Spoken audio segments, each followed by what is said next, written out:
Peace of the Lord be with you. This is the Son of the Most Sorrowful YouTube channel. And it is in your best interest to become the man with nothing to lose. So, what does that mean? You know, become the kind of man that has no attachments to anything in this world. And you will be a useful instrument to God. And you also live a much more peaceful life. Okay? That doesn't mean that you'll never experience heartbreak or you'll never experience disappointment because life is full of those. You know what I mean? Life is also full of joys and rewards. Okay, in the spiritual life and in surrendering to God's divine providence. Okay, um, but becoming the man that has nothing to lose, right? Has no attachments to his family. You know, you can come and kill his family. The Lord, the man will still be attached to the Lord. Okay, doesn't mean he's not going to be heartbroken, right? But because he doesn't have attachments to his family, you're not gonna knock him or deter him from his path. Okay, be the kind of man that has no attachment to any woman. If the day of tomorrow the villain comes and kidnaps your woman and puts her to death, you're not gonna be attached. Uh, you're gonna love and protect this woman, and you're gonna see to it that her needs are met for the glory of God. But should she experience her death tomorrow, you will hold your peace. That doesn't mean you're not gonna be heartbroken. You might even need to take a few days, but if you become the man with nothing to lose, it's going to be really hard to tempt you, to buy you. If you're the man that cannot be bought, cannot be reasoned with, cannot be dealt with, has no price, only has his principles, you will experience a greater peace in this life. Okay? You become the kind of man that isn't afraid to lose his job because he trusts in the Lord that will provide him with another one or will provide him with another skill set so that he can provide for others or provide for his needs. You know, um, become the kind of man that doesn't have a ransom, right? That cannot be entrapped by a ransom. You know what I mean? It's not easy to get there. It's not easy to get there. As a matter of fact, I think it is one of the biggest reasons why we don't see a lot of saints in this life. How do you do that? How do you become the man with nothing to lose when you live in a world where you need to have stuff, right? You need to have money. You need to have work, you know, in order so that you fit in. You need to have a good relationship or strong relationship with those that surround you. You need to have some kind of sense of community. So you can't be without these things, right? Uh, the thing is, and where the part where people don't understand is that if you allow God to be your everything, you trust in His promises because that's why and I just read in the past couple of months the Gospels of John and Luke. Okay, and this is really encouraging me to because I feel the transformation in my mind. I'm already talking crazy. I'm already talking like not somebody who has attachments to the world. You know what I mean? Because I feel very encouraged in trusting the Lord in His promises. Right. Um, that's I hope that makes it a bit easier to understand like how I'm talking like this, how I'm speaking with such confidence, about not having a woman, about not having family, about not having a community. Um, is that when you denounce all these things for God's sake, again, you got to Matthew 16:25 your life, man. I feel like that's something that I want to encourage people to do for as long as I'm alive. Hey, bro, it sounds like you really need a Matthew 16:25 right now. Seriously. And go to the gospel and trust the Lord's promises. You know what I mean? Because He tells the disciples to go out and he gives them the authority to cast out demons and to preach the good news to the world, right? And he tells them, don't take anything with you. Don't take money. Don't take any possessions. Don't even take like a second set of clothes. Just go off and like whoever receives you in their house, like you know, go ahead and eat what they have to give you. But like, don't. You're to trust God totally. You're to become men with nothing to lose. He doesn't use that phrase, but that's what the disciples became. You know what I mean? And how else do you explain uh, when the Lord says, he who does not hate his brother, his mother, his father, his sister, his wife, and even himself cannot be my disciple, right? So if you become the man that has nothing to lose, you don't have a ransom to pay, you trust in the Lord for him to fight your battles and to provide for you every step of the way, man, you're a formidable enemy to the kingdom of darkness. You're a formidable enemy. You know, you really, by God's grace, become a threat to the kingdom of darkness.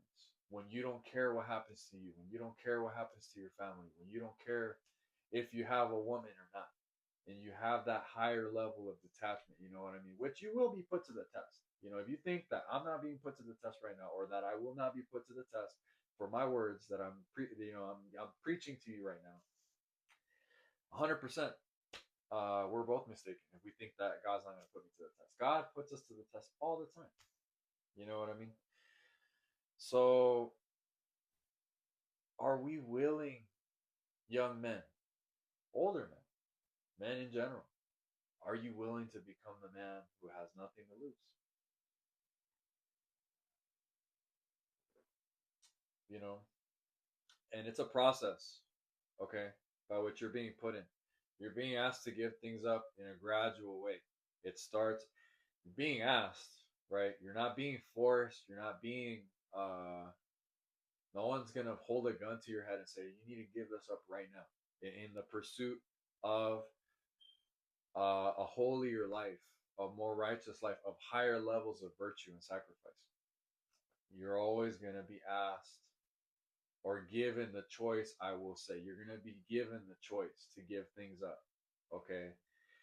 And should you give like your things that you're attached to, being attached to food, being attached to providing for yourself, being attached to having the consolation of being surrounded by good friends regularly. You know what I mean? You're gonna be tested. You're gonna be of having uh like a sure mode of transportation. Like I'll put things into context a little bit, for me personally, because I feel like there's gonna be people watching this like, oh, well, that's impossible. I need to have things. I need to have. Right now I'm going through a season of my life where I haven't worked. Like I haven't been employed since late August, early September. Okay. Um. So the Lord's been providing for me this whole time. Not I don't have abundance. I don't want to create the idea that I have abundance. I'm very dependent on those that surround me, on my brothers and sisters in Christ. I do have family members that are being kind enough to help me, that are showing compassion on me. You know what I mean? That I'm in this season of my life, but I'm trying to cultivate for the Lord. I'm trying to cultivate obedience, to cultivate a strong interior life, to cultivate like whatever my life is going to become in future times. What needs to happen right now is I need to Matthew 16:25. I need to lose my life, for His sake, so that I can find it. I need to become the man that has nothing to lose. You know what I mean?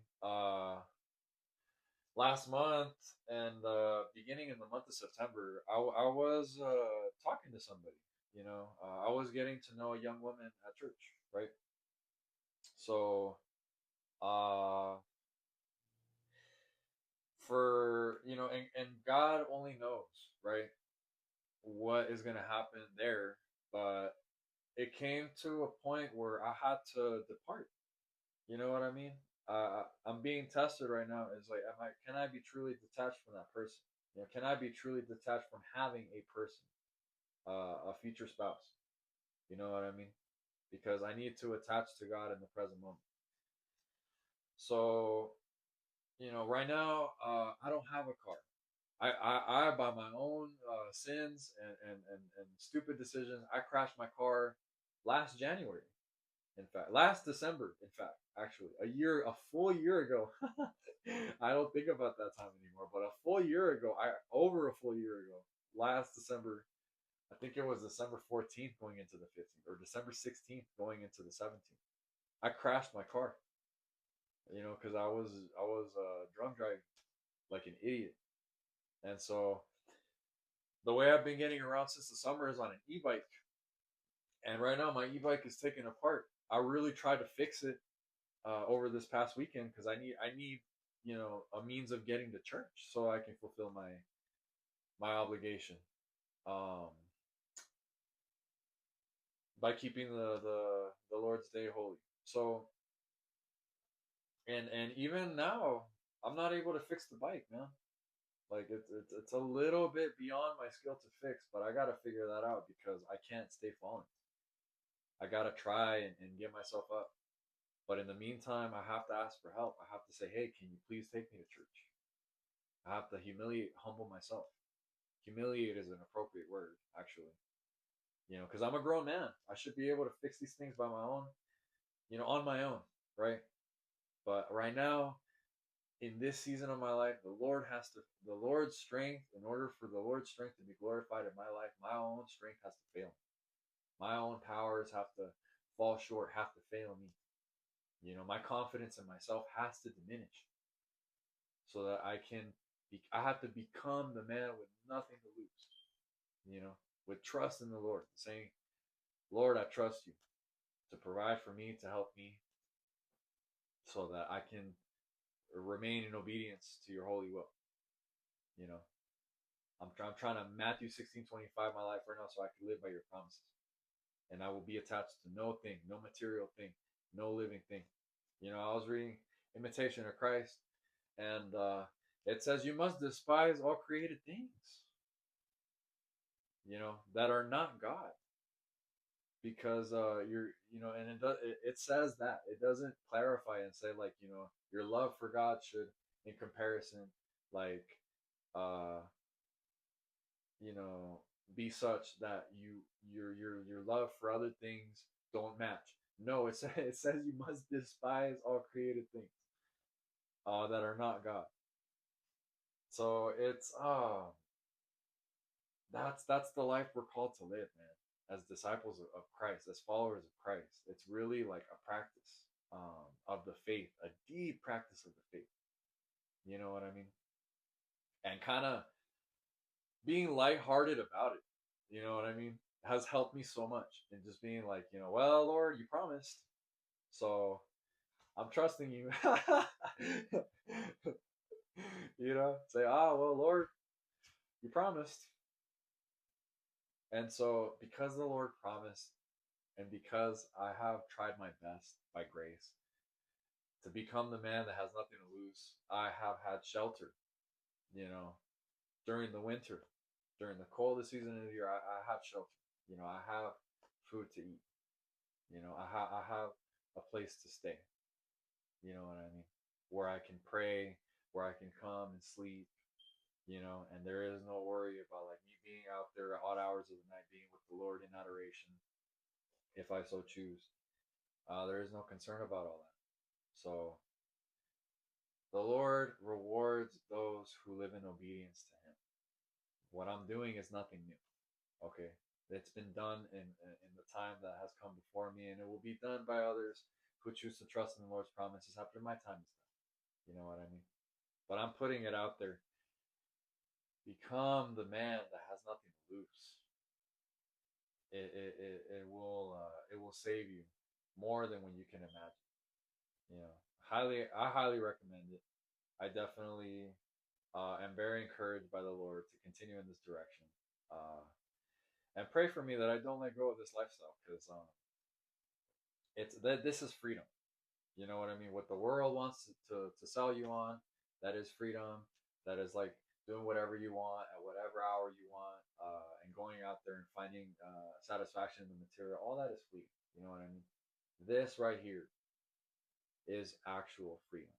Is being the man with nothing to lose. Okay.